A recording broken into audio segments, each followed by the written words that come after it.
PShinault is Pastor KWalker. And all of us, I think, are familiar with Pastor KWalker, but I don't think that we know too much about Pastor Walker's granddaughter. And he's going to explain her to us this morning when we talk about background, education, and experience. Ms. PShinault, let's start with you by having you to give us some statements in reference to your background, education, and experiences, and take about 3 minutes. And then we'll have Pastor Walker to give us some similar kind of information, and he will also tell us why he is in control this morning of his granddaughter, Bailey. Let's start with you, Dr. PShinault. Okay, first of all, I'd like to say good afternoon, and I'm very happy to be here today. Well, I'm a native of Nashville. I was born and nurtured right here in the Music City. I attended Cameron High School, where I graduated, and from there I attended Spelman College in Atlanta, Georgia, with a major in psychology and dramatic arts. After which I attended Fisk-Meharry Joint Clinical Psychology Program. Did not complete the program, but earned 36 hours toward my clinical psychology degree. I went on to attend Illinois State University, where I earned my master's degree in education with a specialty in special education. After teaching for a number of years, I decided to go back and get another degree, which is in a doctorate degree in education administration and leadership.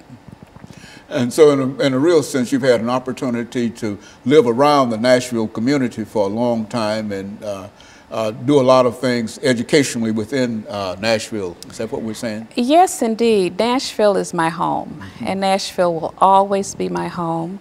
I have 6 siblings here in Nashville. My mother and father also as well were born and raised in Tennessee and in Davidson County. So very much so. And in the last 5 years since I have returned to Nashville, I have been actively involved in the NAACP. Prior to that, I was the executive director of the Urban League in Illinois. But in the last 5 years, as I said, I have been an active member in the NAACP. I've been chair of the Education Committee. I have also been assistant branch secretary. Currently, I am the branch secretary of the NAACP. Very good. Pastor Walker, let's have you to give us some information. I think that our audience certainly is familiar with you, but they may not know this young lady that you have with you, and explain not only your background in education, but say something about Bailey. Okay, Dr. Haynes, well, again, thanks for allowing me to be on your show this morning. My name is Pastor Kelvin L. Walker, born and raised right here in Nashville, Tennessee. I attended the public schools here in Nashville. Pretty much everybody been around know my story, you know, that never didn't complete high school. I actually got kicked out of all the public school systems in the state, in Nashville, Davidson County. But went in the Navy at a young age 17. I went into the military, went into the Navy, and when I got out of the Navy, after serving a short period of time there, then served out the full term of my enlistment there. I was kind of one of those characters back during those times, and got out of the Navy, went through OIC, Opportunities Industrialization Center, and got a GED through there. From there, I went to Tennessee State for a while. All the time I was addicted to drugs, all during that period of time in the Navy, and all through my time at Tennessee State University. I wanted to be a fashion designer, and that didn't pan out either because of my drug addiction. But I come here today, and I got my little granddaughter. This is my granddaughter, Bailey. Bailey's story is unique in and of itself. On March the 24th, 2015, her mother was murdered. My daughter was murdered here in a domestic situation, and we've been taking care of her. My wife and I have been taking care of her, raising her and her brother. She's 3 years old, her brother's 4. And this is my little princess right here. And she's going to grow up to be a powerful young lady. And that's what we're here today to talk about, you know, empowering the Nashville branch of the NAACP so that we can ensure that there's a voice out there for the future of our children. You know, she's important to me, and her and all of my other grandchildren. She's very important, so we got to do that, empower the NAACP so that we can have a voice for the people out here, especially for our youth. Very good. And of course, what we'll do, Pastor, is to take our first commercial break, and then we'll get back and talk about, with you and Dr. PShinault, talk about some of the aspects of the NAACP. And we'll be back with our audience following this very, very short commercial break.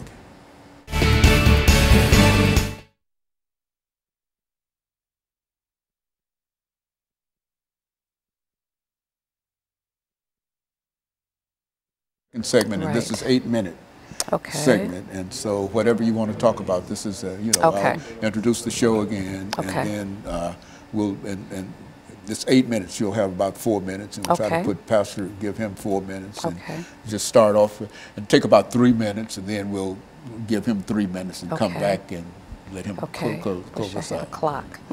Okay. No, well, you just yeah, just that's fine. just, yeah. Okay. Yeah. Say it all. Say it all.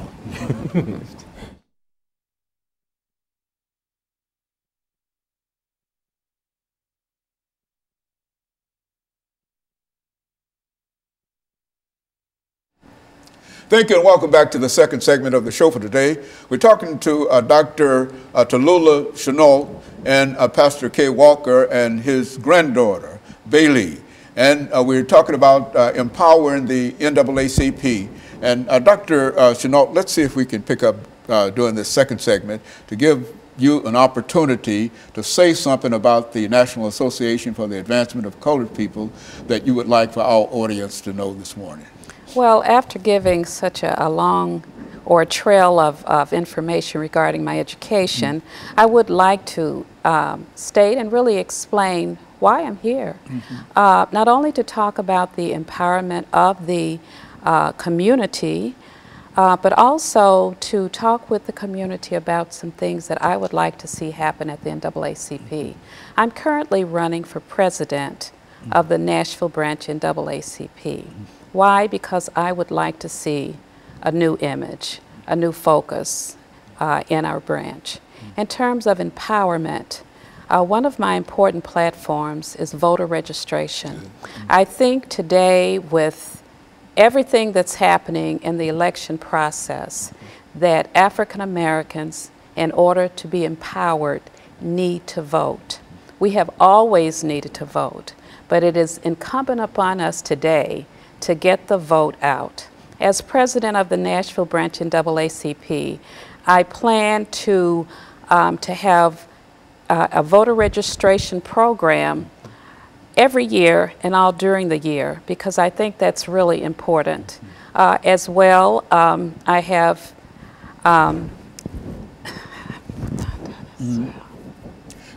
and so in a real sense, voter registration is one of the most important things that you see. Now, why would you think in terms of enlisting and getting African Americans to vote? Why is that important to you now? Well, I think it's very important because everything is political.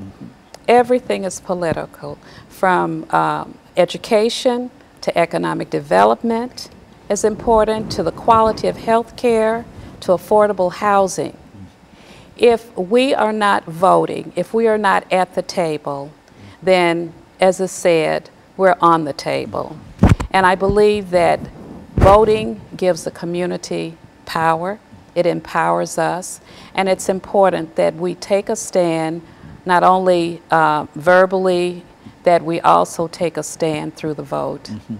Pastor, looking at some of the things that you believe, and I know you've been involved with the NAACP for a long time, and some of the things that you believe that we ought to do at this particular point in our history dealing with the National Association for the Advancement of Colored People, or any other organization that might be helpful to what we're trying to achieve. Well, Dr. Haney, I think that when it comes to the NAACP Nashville branch number 5606 here, the most important thing I think that we need to do for the NAACP is to give the NAACP the power that the NAACP is supposed to have in terms of giving the NAACP a voice. You know, just like our vote is our voice, you know, the NAACP for some reason has lost its voice here in Nashville, Tennessee. I don't know if it's lost it or if it has been intentionally silenced, you know, by maybe the powers that be. because as we know that the NAACP as a whole nationally is the oldest civil rights organization in existence in the United States of America, and it's one of the most powerful, or the most powerful one in here.